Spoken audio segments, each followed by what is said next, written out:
Hello and welcome again to my YouTube channel. I am doctor Mohammad Danish. और आज का जो टॉपिक है वीडियो का, that is very important. Okay, अभी हाल फिलहाल में आपने देखा कि यूपी पीजीटी 2021 का एग्ज़ाम हुआ और उसका फिर रिज़ल्ट डिक्लेयर हो गया है। सारे सब्जेक्ट का रिज़ल्ट डिक्लेयर नहीं हुआ है, लेकिन मेजॉरिटी ऑफ द सब्जेक्ट्स का जो है रिज़ल्ट आ चुका है, जैसे कि केमिस्ट्री, मैथ्स, संस्कृत, ओके, और बहुत सारे सब्जेक्ट्स हैं जिनका रिज़ल्ट डिक्लेयर हो चुका है। ओके, तो विभिन्न कैटेगरी में बच्चों को ये नोटिफाई कर दिया गया है थ्रू दी वेबसाइट पे सारी चीज़ दे दी गई है। उनके रोल नंबर बता दिए गए हैं सब्जेक्ट वाइज, और जो अपडेटेड आंसर कीज़ हैं वो भी डाल दी गई हैं। अब जिन बच्चों को इंटरव्यू के लिए कॉल हुई है, ओके, और अब सवाल ये खड़ा होता है आगे कि किस तरीके से आगे हमें प्रोसीड करना है। इंटरव्यू की डेट्स भी जो है मेंशन कर दी गई हैं, और जैसा कि कहा गया था कि 10 दिन का टाइम निर्धारित किया गया है 21 दिन के बजाय, जो कि पहले 21 दिन दिया जाता था, अब 10 दिन का टाइम दिया गया है। और साक्षात्कार जो है वो स्टार्ट होने वाले हैं अक्टूबर के फर्स्ट वीक से। तो आज मैं इसी टॉपिक के ऊपर बात करूंगा कि पहले तो ये बताऊंगा डेट क्या है इंटरव्यू की, किस किस विषय का रिज़ल्ट आ चुका है, और जो दिशा निर्देश दिए गए हैं, जो आवश्यक सूचना आयोग की तरफ से दी गई है कि आपको क्या क्या करना है, किस तरीके से अपना जो है इंटरव्यू लेटर डाउनलोड करना है, कौन सी साइट से करना है, क्या वो तरीका होगा, या कौन कौन से वो डॉक्यूमेंट्स हैं जो अपलोड करने होंगे। तो मैं जो भी आयोग ने अपने नोटिफिकेशन में या अपने सर्कुलर में दिया है वो सारी चीज़ें मैं आपके सामने डिस्कस करूँगा। तो इस वीडियो को अंत तक देखिएगा, बहुत ही इंपॉर्टेंट वीडियो है। जैसे कि आपके सामने मैं स्क्रीन पे शो कर रहा है, ये दिखा रहा हूँ आपको, जो कि यूपी पीजीटी 2021 इंटरव्यू के माध्यम से है। आपके सामने दिख रहा होगा, लिखा है विज्ञापन संख्या 2021 प्रवक्ता की लिखित परीक्षा दिनांक 17 व 18 अगस्त को संपन्न हुई थी, जैसा कि हम सब जानते हैं। और इसका 24 तारीख को रिज़ल्ट डिक्लेयर हो गया। उसके बाद जो डेट्स हैं इंटरव्यू की वो निर्धारित कर दी गई अलग अलग विषयों के लिए। जैसे कि आपके सामने स्क्रीन पर दिख रहा होगा, ये कुछ सब्जेक्ट्स देख रखे हैं, जैसे कि अंग्रेज़ी, गणित, कला, गृह विज्ञान, संगीत वादन, जीव विज्ञान, भौतिक विज्ञान, मनोविज्ञान, तर्कशास्त्र एवं सैन्य विज्ञान। इसके लिए जो साक्षात्कार यानी कि इंटरव्यू की डेट निर्धारित की गई है वो है 5 अक्टूबर से 14 अक्टूबर के बीच, यानी कि इसी बीच जो है आप लोगों का इंटरव्यू होगा। और ये एक डेट तय कर दी गई इन सब्जेक्ट्स के लिए। इसके अलावा संस्कृत एवं जो केमिस्ट्री है यानी कि रसायन विज्ञान, उसके लिए डेट रखी गई है 16 अक्टूबर से 20 अक्टूबर। ओके, तो ये तो रही बात डेट की। ओके, तो जैसा कि आपको मैंने बताया डेट्स के बारे में, उसके अलावा जो आयोग ने ये सूचित किया है कि उपरोक्त साक्षात्कार तिथिवार विषयवार अभ्यर्थियों की सूची चयन बोर्ड की वेबसाइट पर प्रदर्शित है। सूची में अंकित अभ्यर्थियों से अनुरोध है कि दिशा निर्देशों का भलीभांति अध्ययन करके परीक्षा पोर्टल पर उनके द्वारा ऑनलाइन आवेदन में उल्लिखित अभिलेखों को पोर्टल पर अपलोड करें एवं संस्था का विकल्प चयन करते हुए साक्षात्कार पत्र डाउनलोड करें।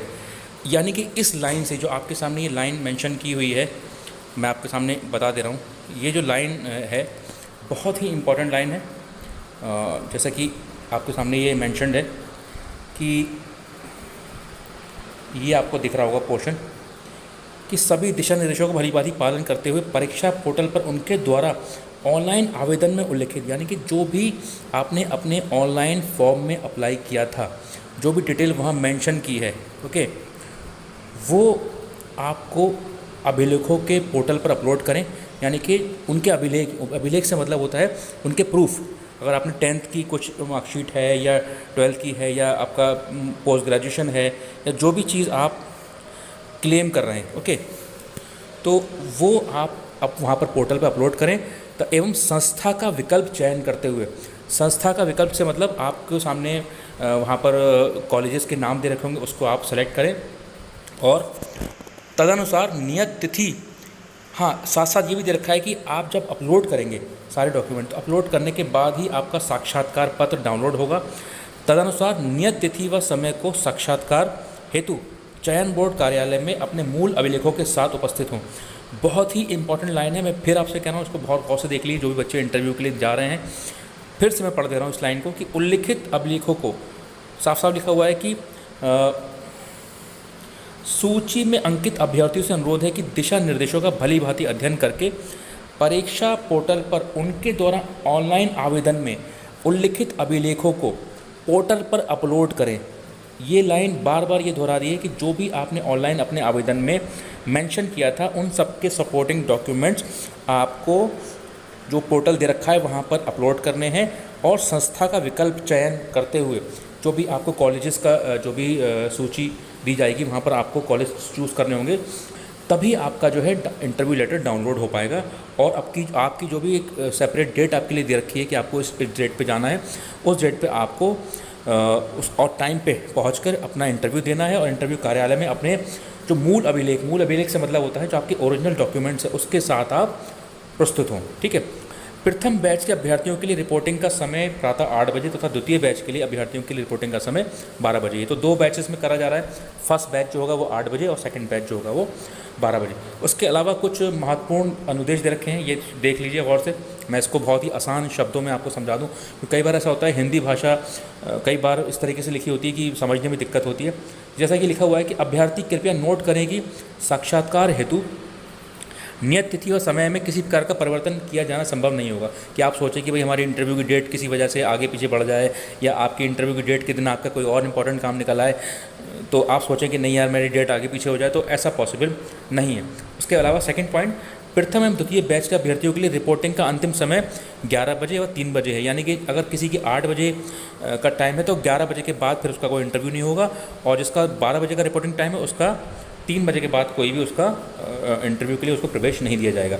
उसके अलावा कुछ कॉमन चीज़ें हैं जो कि हमेशा से यूज़ होती हैं, जैसे कि अभ्यर्थियों को face mask, hand gloves, sanitizer लेकर आना होगा। इसके अभाव में इंटरव्यू देने से आपको एंट्री नहीं दी जाएगी। उसके अलावा जो भी कोविड के सारे गाइडलाइंस हैं वो आपको फॉलो करने हैं। चयन बोर्ड परिसर के प्रवेश द्वार पर थर्मल स्कैनिंग एवं सैनिटाइज़र की व्यवस्था रहेगी।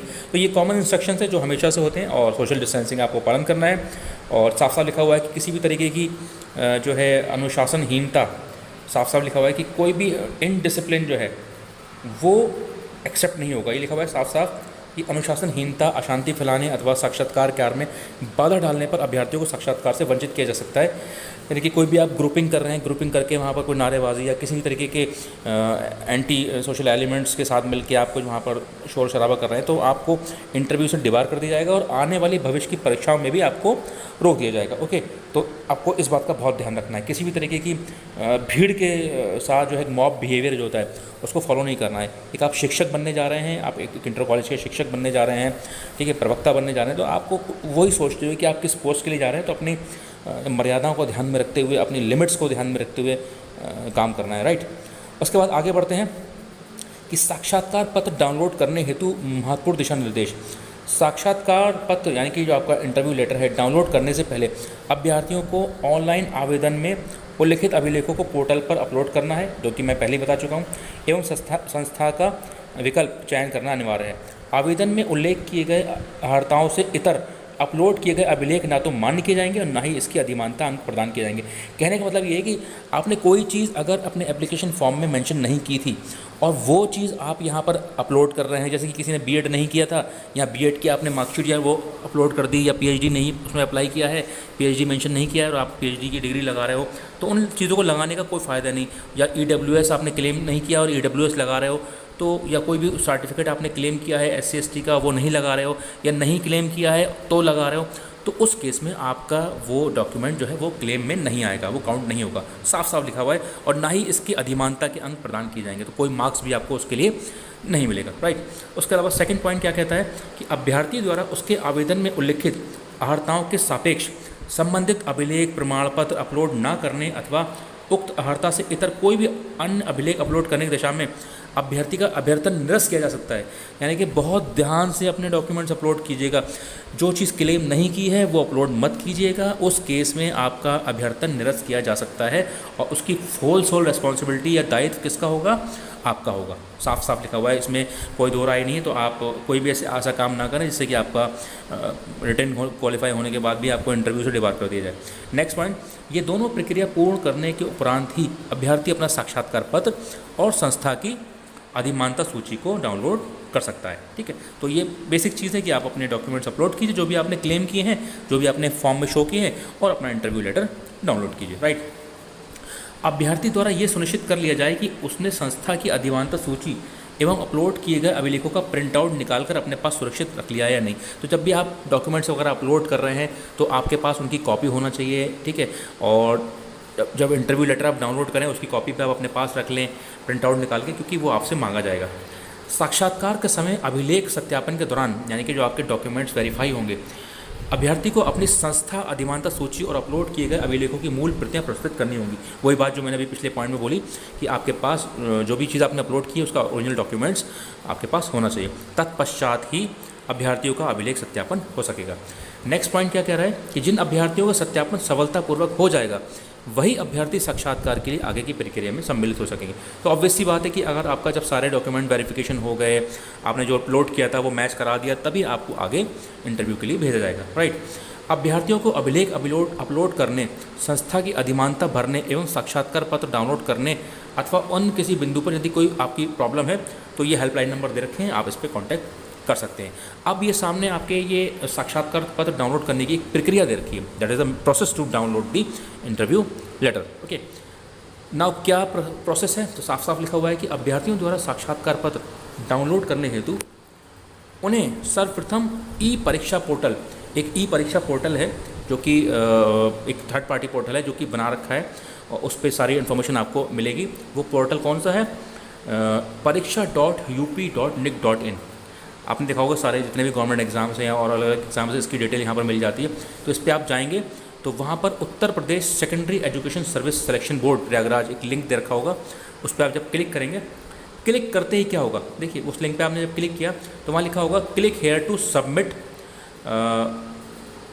हाँ, उसके अलावा एक उसके बाद जब क्लिक करेंगे, क्लिक करने के बाद एक ऑप्शन खुलेगा कि तत्पश्चात प्रवक्ता संवर्ग हेतु निम्नलिखित दिए हुए लिंक पर जाना होगा। एक लिंक दे रखा होगा click here to submit college preference choice and download the interview letter for PGT examination 2021। तो ये एक लिंक पर क्लिक करेंगे, वहाँ पर लिंक पर क्लिक करने पर डाउनलोड इंटरव्यू लेटर का पेज खुलेगा जहाँ अभ्यर्थियों को अपने 10 अंकों के अनुक्रमांक यानी कि रोल नंबर, वेरिफिकेशन कैप्चा और अपना जो है कोड अंकित करके प्रोसीड बटन दबाना होगा। नॉर्मल सी प्रोसीजर है, वो सब लोग करना जानते हैं आज की डेट में।